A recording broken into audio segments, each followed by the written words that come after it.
name's Ari Brand. I'm playing Asher Lev.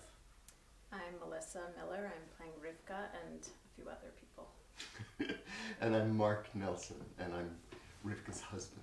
It's a universal story. There's no question that people of all parts of the world can relate to this. Any creative soul who finds himself different from the expectations of his community or from his family's demands on him could relate to this story. Usually in a play you have to create a lot of things for yourself for the character that maybe the playwright hasn't given you. In this, there was a lot in the book to go from, to sort of go back and do research, because he's given you so much for each character, their struggles, their history, so it was a lot to draw from, I think. I read it when I'm by far the oldest member of the company, and I read it when it was published, I think in 1972, and I was 15 or 16, and had a huge impact on me. In fact, I remember sort of smuggling it up to my room because I didn't want my parents to ask me questions about it. It was, about a rebellious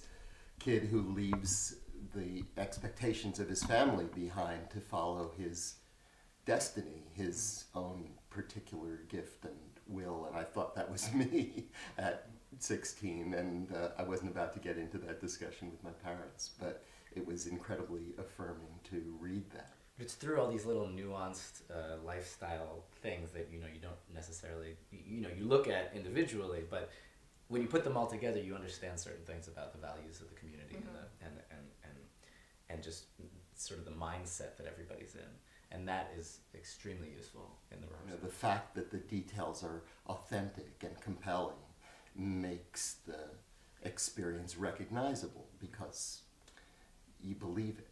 On the way, you find out something about a world you don't know anything about. Actually, two worlds, the art world and the Hasidic world. I think the thing that resonates with me the most is this this feeling that you can't explain, this burning desire, he calls it, that lives inside of you, that needs to get out, and you feel incomplete when you're not doing it. And I guess that's how acting feels, or maybe what other artists feel. Here's a great story. I have a friend who's an African-American actor.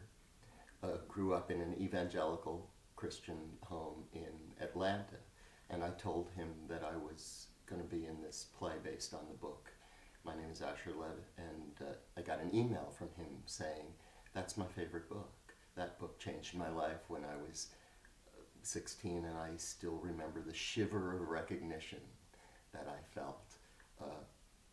This black kid in Atlanta reading about a Hasidic boy in Brooklyn and recognizing a creative spirit who was willing to be ostracized by his own family that he adored, to follow what he felt was God's voice in him, God's calling for him, and his sense of his own truth. Well, I think anytime you go to the theater, you want to be transported. I think that that's what this play does. I'm hoping also that people will recognize themselves in it, because we're not so different from each other.